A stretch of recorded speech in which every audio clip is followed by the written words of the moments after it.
Alors,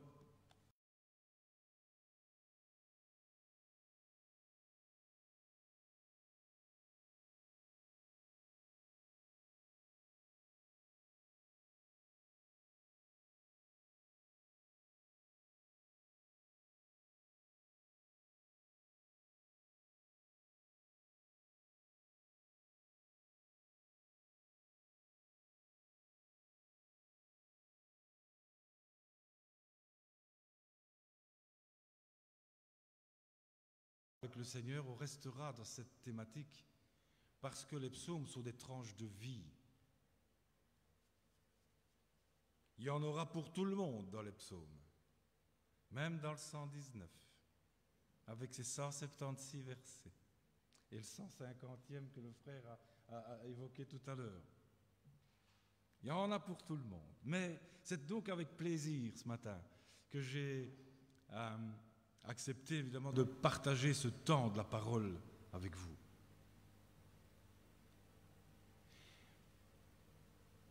Et j'ai envoyé mon petit mail au Seigneur, mais il n'a pas besoin d'Internet, hein, pour savoir effectivement, Seigneur quoi?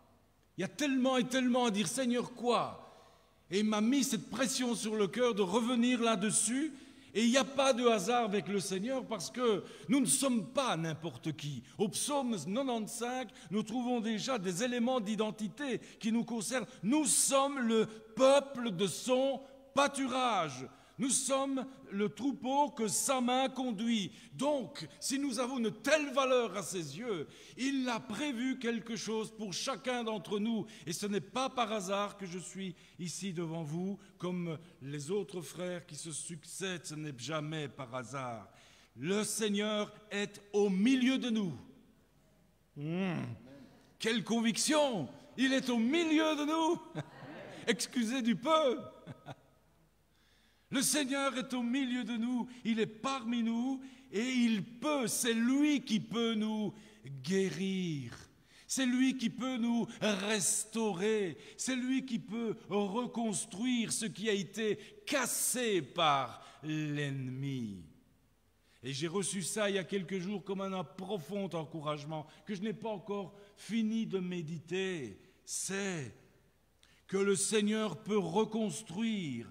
Il peut réécrire ton histoire, ta vie, ma vie, là où tu crois qu'elle s'est arrêtée. Vous le croyez? Moi je le crois.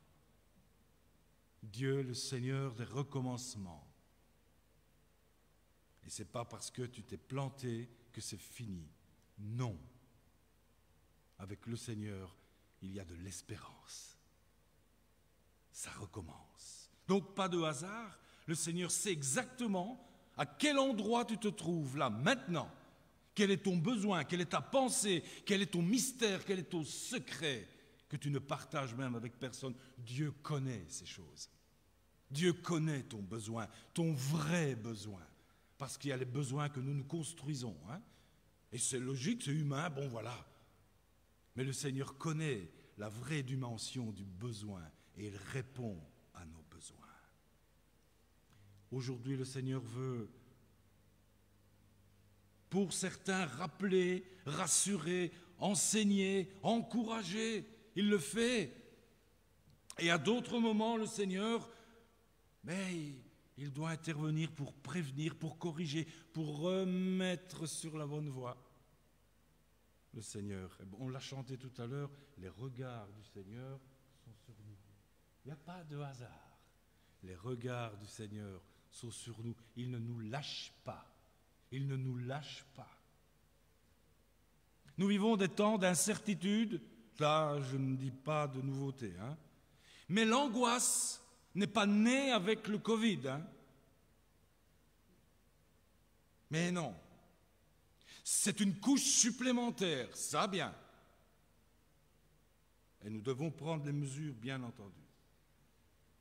Mais l'inquiétude qui est palpable par moments, même quand on n'est pas directement concerné par quelque chose, l'inquiétude se transmet, il y a un effet amplificateur, vous voyez, au niveau de l'angoisse. On capte tout ça et ça amplifie, comme il y a ici cette sono qui fonctionne super bien. Il suffit d'un petit signal au départ et puis boum, Voilà ce qui se passe aussi avec le temps anxiogène que nous vivons. Et pourtant, le psaume 91 nous déclare de la part du Seigneur qu'aucun mal ne nous atteindrait. Attention, ne pas comprendre ça de travers. Aucun mal ne nous détruira, parce qu'il veille sur nos âmes. Nous n'avons rien à craindre, il s'occupe de tout. Et quand il permet des choses dans nos vies, eh bien ces choses, même négatives, aussi négatives soient-elles, ce sont des serviteurs du Seigneur pour nous faire grandir, parce que nous avons parfois besoin de passer par des petits trous. En voulant prendre un peu de hauteur, en réfléchissant sur le texte d'aujourd'hui, qui est aussi un psaume. Un psaume très connu, je suis presque gêné de parler là. Il est tellement connu, Corinne sait bien que je dis ça souvent. Ouais. Je suis gêné, mais je ne dois pas être gêné. Paul disait lui-même, mais je ne suis pas embarrassé de vous redire toujours les mêmes choses. Bon, voilà, on n'a pas encore eu l'occasion de beaucoup partager, mais je vous le dis quand même. Je suis presque honteux de vous parler du psaume 121. Ben non, je ne vais pas à l'être. Parce que vous le connaissez jusque-là. On est peut-être tombé dedans quand on était petit, dit Obélix, mais tellement on le connaît. Hein.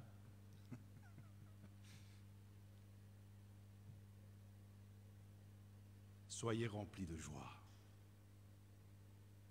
Parce que on va comprendre, va mieux saisir encore et encore que rien ne peut nous enlever, nous détacher de l'amour de Dieu, qui ne nous lâche pas. Il n'est jamais loin de nous. Même quand on prend des chemins de traverse, il vient nous chercher. Il n'est jamais loin de nous. Il vient nous prendre, parce qu'il nous aime d'un amour que je ne peux pas vous décrire. Je ne peux pas faire ça. Alors je vais vous lire quand même ça je peux le faire, comme disait l'autre, le psaume 121. Déjà la mémoire résonne, et le psaume 121 dit ce qui suit. L'auteur n'est pas directement nommé, mais il a laissé des traces. Le psaume dit « Je lève les yeux vers les montagnes. D'où me viendra le secours ? Le secours me vient de l'Éternel qui a fait les cieux et la terre. Il ne permettra pas que ton pied chancelle, celui qui te garde ne sommeillera pas. Voici, ne sommeille ni ne dort, celui qui garde Israël. L'Éternel est celui qui te garde. L'Éternel est ton ombre à ta main droite. Ne te lâche pas. Pendant le jour, le soleil ne te frappera pas, ni la lune pendant la nuit. L'Éternel te gardera de tout mal. Encore une fois. Il gardera ton âme. L'Éternel gardera ton départ et ton arrivée dès maintenant et à toujours. Et je dis Amen. Et le peuple dit Amen. Waouh, c'est à la gloire de Dieu. Ce psaume que nous venons de lire fait partie d'un groupe de psaumes, une quinzaine de psaumes qui tournent autour de lui, et ça s'appelle les psaumes des degrés, des escaliers, des marches. Vous voyez ? Parce que géologiquement, Jérusalem était en hauteur, donc et quand on allait là, le temple était construit sur une colline, et donc on y allait en montant. Géologiquement, c'est une réalité, voilà, ça s'explique. Pas de problème avec ça. Et ces psaumes, selon toute vraisemblance, étaient chantés à partir, on va dire, de cette gradation. Plus on montait, on chantait ces psaumes-là. Il y avait une quinzaine, j'ai dit, je pense. Mais il est souvent question dans la parole de Dieu de monter au temple, de monter à la maison du Seigneur. On allait en montant, vous voyez. Mais au-delà de cette réalité, on va dire physique, il y avait autre chose. C'est que dans le mental, dans l'échelle de valeur des pèlerins, des adorateurs de Dieu, eh bien la personne de Dieu, c'est la chose la plus élevée parmi les valeurs. Et on allait vers ce qui est élevé. Regardez l'architecture de tout ce qui a suivi après. Les bâtiments, regardez, les églises catholiques souvent, ont une structure en élévation, vous voyez, comme si l'âme montait vers quelque chose de très élevé. Ok. Alors, avant d'entrer dans le texte lui-même, le pèlerin qui allait dans son mental vers quelque chose de très élevé, quelque chose de saint, quelque chose qu'on ne trouve pas ailleurs. Pardonnez-moi de retomber sur terre, mais je me dis, est-ce qu'il n'est pas le temps de se poser une bonne question ce matin quand on est ici, dans ce beau temple? Pardonnez-moi, ne le dites à personne, mais qu'est-ce que je fais ici? Qu'est-ce que je suis venu faire en réalité? Et pourquoi je n'ai pas choisi d'être ailleurs? Qu'est-ce que je fais là ce matin? Sommes-nous ici pour les bonnes raisons? Bonnes raisons. Est-ce que j'ai choisi d'être ici parce que Dieu a changé ma vie? Est-ce que j'ai choisi d'être ici parce qu'il a donné un sens à ma vie? Parce que j'ai compris que je ne suis pas un accident de la vie. Beaucoup de gens souffrent avec ce poids derrière eux d'être un accident de la vie. Non, tu n'es pas un accident. Non, je ne suis pas un accident. Je suis voulu du Seigneur. Parce qu'il y a un sens qu'il a dévoilé à ma vie, à ta vie. C'est pour ça que je suis ici, pour le servir. Nous sommes ici pour le servir ensemble et l'adorer. C'est là le sens de notre vie. Si on tape à côté, si on passe sa vie à gagner des lingots d'or, on rate l'objectif. On rate l'objectif, même si tu roules sur l'or, et tant mieux si tu roules sur l'or. Est-ce que nous sommes ici parce qu'on est conscient qu'il nous a donné une identité nouvelle? Celui qui est en Christ est une nouvelle? Mais ben voilà. Eh ben oui. Est-ce que nous sommes ici parce que nous avons donné au Seigneur les clés de notre vie pour qu'il dirige nos vies? Et souvent, nous gardons les clés de notre bagnole. Là, parce qu'alors c'est moi qui mets le clignoteur à gauche, mets le clignoteur à droite, je vais tout droit, je fais marche arrière. C'est moi qui décide, voyez? C'est pas à ça que nous sommes appelés. Remettons les clés de notre vie au Seigneur qui dirige nos vies. Alors on a pris les bonnes résolutions en étant ici, parce que dans des lieux comme celui-ci, ou encore ailleurs, bien entendu, nous pourrions retrouver des gens assemblés pour de toute autre raison. Vous savez, l'un n'est pas l'autre. Notre parcours, le parcours de ta voisine, de ton voisin, devant, derrière, où tu veux, c'est pas le tien, hein? Et donc aujourd'hui, nous pourrions avoir ici des gens qui s'interrogent, mais qu'est-ce que je fais ici? Je ne comprends plus rien à ma vie, ce qui m'arrive, je ne comprends pas, et j'en peux plus, et comment je vais m'en sortir? Et pourtant, on est dans un temple. Et c'est normal qu'à certains moments de notre vie, on se pose ces questions-là. Oui, oui, et 3 fois oui. Une chose importante, lorsque nous posons les regards sur les frères, les sœurs, là, partout, partout. Nous ne sommes pas appelés à juger les uns et les autres. Pourquoi je dis ça? Parce que ça fait bien. Parce que Jésus lui-même l'a dit, je ne suis pas venu pour juger, mais pour sauver. Alors si lui l'a dit, à combien plus forte raison devrions-nous le dire? Aimons-nous les uns les autres, comme jamais on a aimé les autres. Ça, c'est une bombe d'amour qui peut révolutionner dans des temps d'angoisse. Aimons-nous les uns les autres, comme jamais. Même si parfois on a des raisons de ne plus aimer, le Seigneur peut renouveler les choses et ton regard va changer. Aime, aime et aime encore.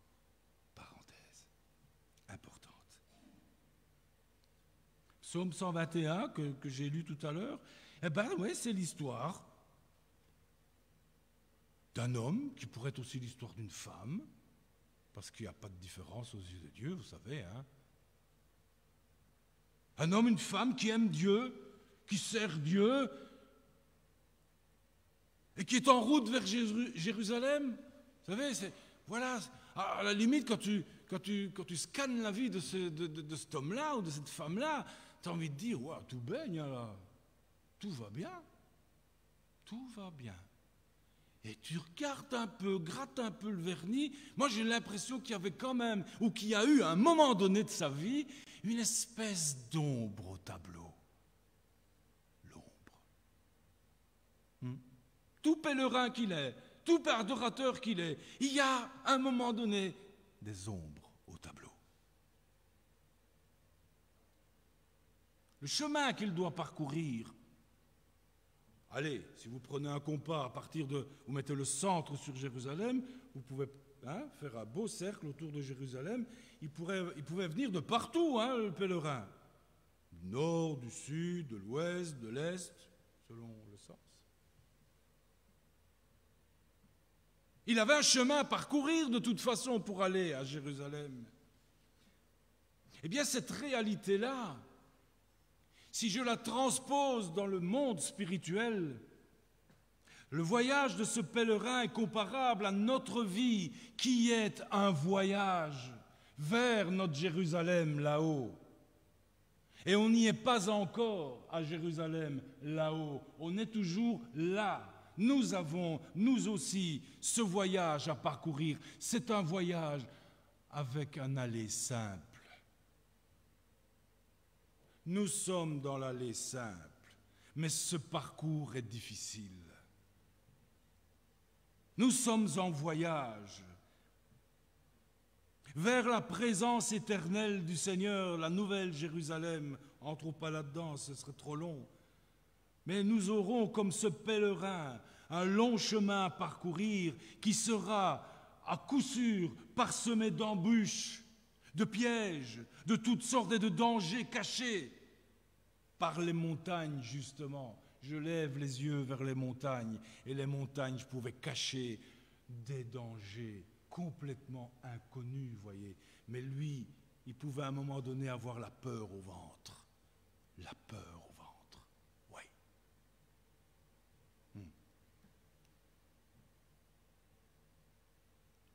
Le fait d'être chrétienne, chrétien, ne te protégera jamais de la rencontre de difficultés, de temps difficiles, voire même d'angoisse.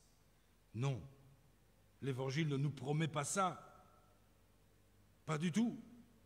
Et parfois, des épreuves à la limite du supportable, surtout quand on ne comprend pas ce qui nous arrive. Mais pourquoi moi? Je ne mérite pas ça. Je ne mérite pas ça, vous voyez? Ça tourne mal. Surtout quand on se compare avec des gens qui ne vont jamais au temple, qui n'ouvrent jamais leur Bible, qui n'en ont, pardonnez-moi, mais qui n'en ont rien à cirer de l'Évangile. Alors on se compare, et eux, ils n'ont rien, et moi j'ai tout, et je comprends rien. Je comprends qu'on ne comprenne pas.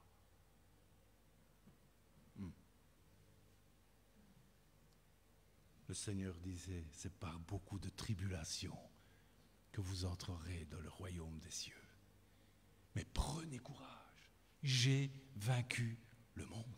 Donc si le Seigneur nous dit, si moi je l'ai vaincu, je vous donne tout pour que vous le vainquiez aussi. Tout. Pas de problème avec ça. Pas de problème avec ça. La barque, souvenez-vous de la barque. Jésus dans la barque. Est-ce que la barque a coulé? Mais la barque a été secouée, mais elle est arrivée.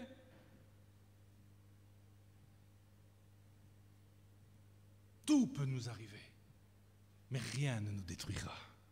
Absolument rien. Et là, c'est là que le Seigneur est irremplaçable, unique. Le Seigneur éternellement vivant. Le pèlerin, le malheureux pèlerin, là, il est malheureux jusqu'au verset 1, parce qu'après ça change, finalement. Jusqu'au verset 2, il a déjà compris. C'est pas une étude biblique, là. J'ai pas le temps de faire une étude biblique ici, mais voilà, nous viendrons le jeudi, et certainement que ça se fera. Mais je lève les yeux vers les montagnes. Les montagnes, elles peuvent être interprétées de diverses manières, mais ok. Mais il savait quand même que pour arriver aux montagnes de Jérusalem, voyez, il y avait plein de choses à prévoir. Le chemin difficile. Comment je vais faire? Ça, c'est la question de l'humain. Et ne jugez pas, quelqu'un n'est pas moins chrétien que vous parce qu'il se dit, comment je vais faire? Ah, mais le Seigneur comprend cette question quand on crie vers lui. Mais comment je vais faire? Parce qu'on est acculé. Un peu comme le peuple qui était devant la mer Rouge. Vous avez une mer Rouge qui n'est pas encore ouverte. Et vous avez l'armée qui est derrière. L'armée de Pharaon qui est derrière. Enfin, il n'avait pas de fusil, mais ils avaient autre chose. Admettons qu'ils aient des lances ou des épées. Donc vous avez la peste derrière et le choléra devant. Et comment je vais faire? Comment je vais faire? Je ne m'en sortirai pas. Et c'est là que le Seigneur intervient, au moment où nous lâchons toutes nos ressources humaines pour trouver des solutions. La solution vient de là-bas, elle ne vient pas d'ici. Elle vient d'en haut, elle ne vient pas d'en bas. Et donc, je lève les yeux. Comment je vais faire? Les montagnes sont trop hautes. Comment je vais faire? Par quel chemin je dois passer pour être en sécurité? Oui, l'humain peut aller rechercher en lui-même cette capacité, cette solution, cette baguette magique pour faire disparaître ce qui est comme une montagne devant moi, immuable, énorme. Je ne peux pas la bouger, je ne peux pas. Montagne, aussi symbole d'autorité. Et regardez, quand vous voyez à des images des montagnes majestueuses, voyez, c'est aussi un symbole d'autorité, de grandeur, voyez, un peu à l'image de Dieu.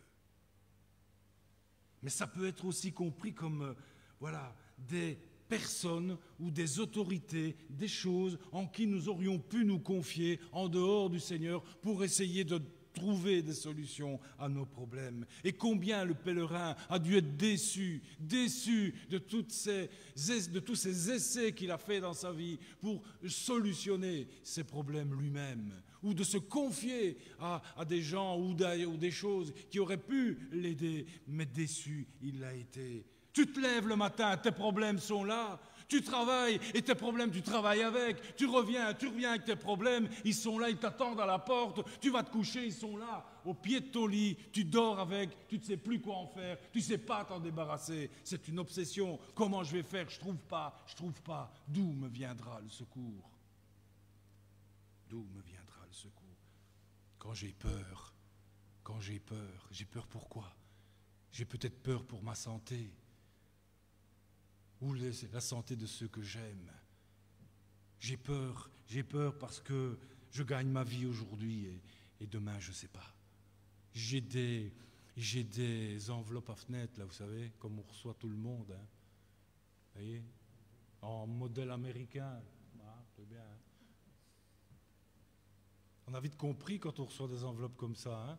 C'est pas un mot d'amour, de notre épouse ou de notre mari. Je vais faire comment? J'ai peur pour mes enfants, parce qu'ils fréquentent de mauvaises personnes, et ils sont mal influencés. Aujourd'hui, ils sont sous influence des produits destructeurs, ou l'alcool, ou le sexe à gogo, ou mon couple va mal, il va exploser, ou je ne comprends plus rien. Au secours, d'où me viendra le secours? Sur ce parcours difficile que je n'avais pas prévu. Normalement, je crois en Dieu, je ne devrais pas avoir de problème. C'est pas comme ça que ça marche. Du tout.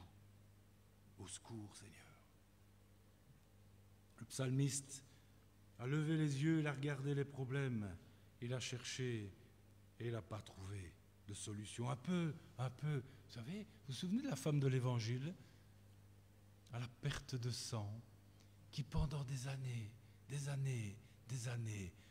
a tout fait pour solutionner ses problèmes. Oh, si je pouvais toucher le bord du vêtement du Seigneur, je serais guéri. Son parcours était plein d'obstacles. Il y avait une foule. comment faire pour l'atteindre. Je veux le faire, elle l'a fait, elle a touché, et la solution du Seigneur est tombée. Le sang qu'elle perdait, c'est la vie qui partait. Et nos problèmes sont parfois des choses qui nous pompent la vie. Confions-les au Seigneur. Choisissons de les donner au Seigneur. Comme on pourrait le faire là maintenant.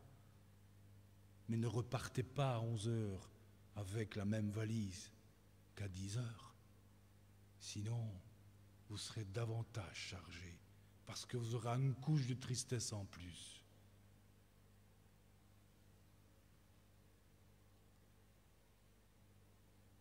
Oh, si je pouvais toucher le bord de ce vêtement.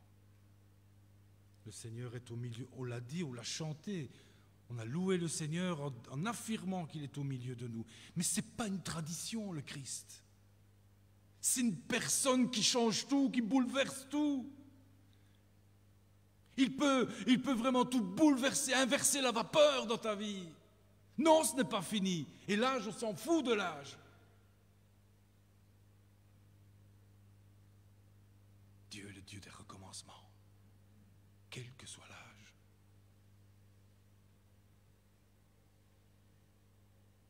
Au verset 2, le psalmiste en arrive à dire « Le secours me vient de l'Éternel ».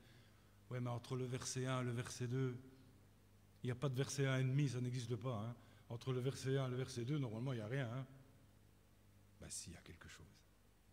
Ben si, il y a quelque chose. Il y a le facteur temps.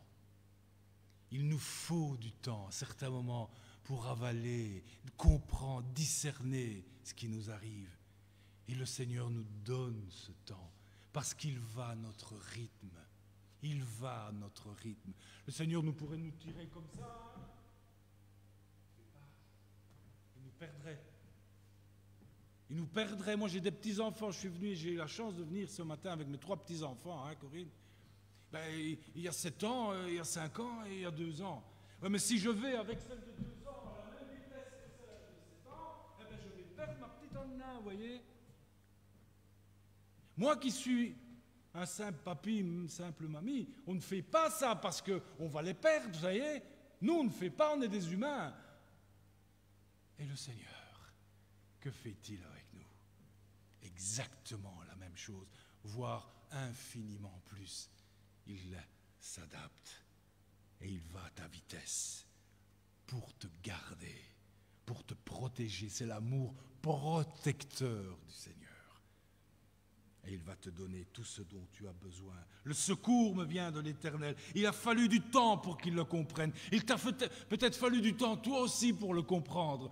Le secours vient de l'Éternel. La solution est dans le lâcher-prise de vos soucis, de vos problèmes. Lâchez-les, mais pas n'importe où, pas n'importe comment. Lâchez-les dans les mains du Seigneur.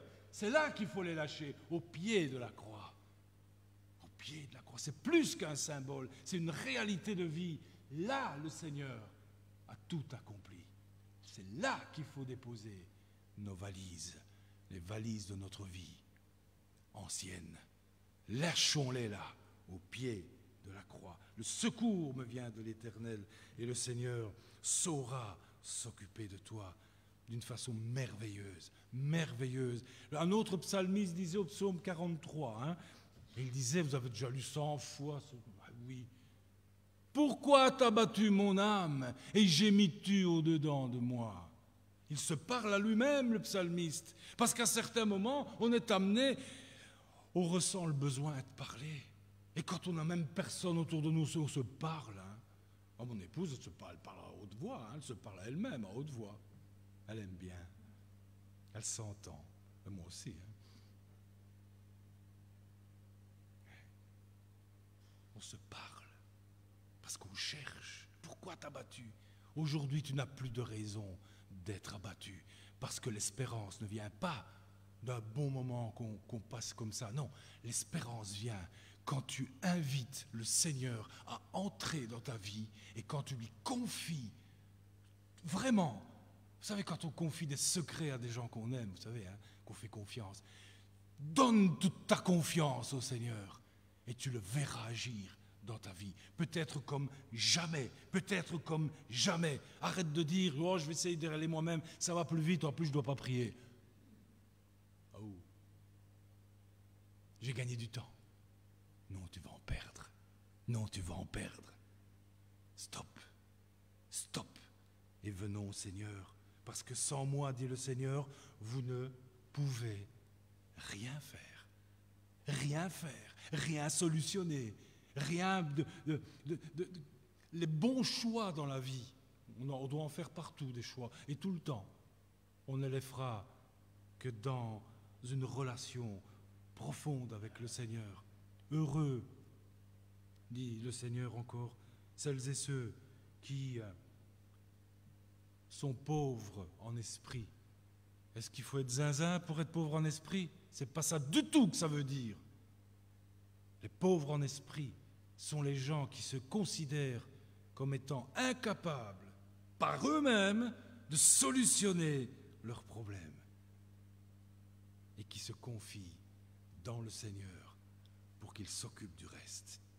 Il s'occupera du reste, ne vous inquiétez pas. Je vous invite à lire, à relire pour la 103e fois peut-être le psaume 121, pour que les yeux de votre cœur ne se focalisent plus sur les montagnes de vos problèmes.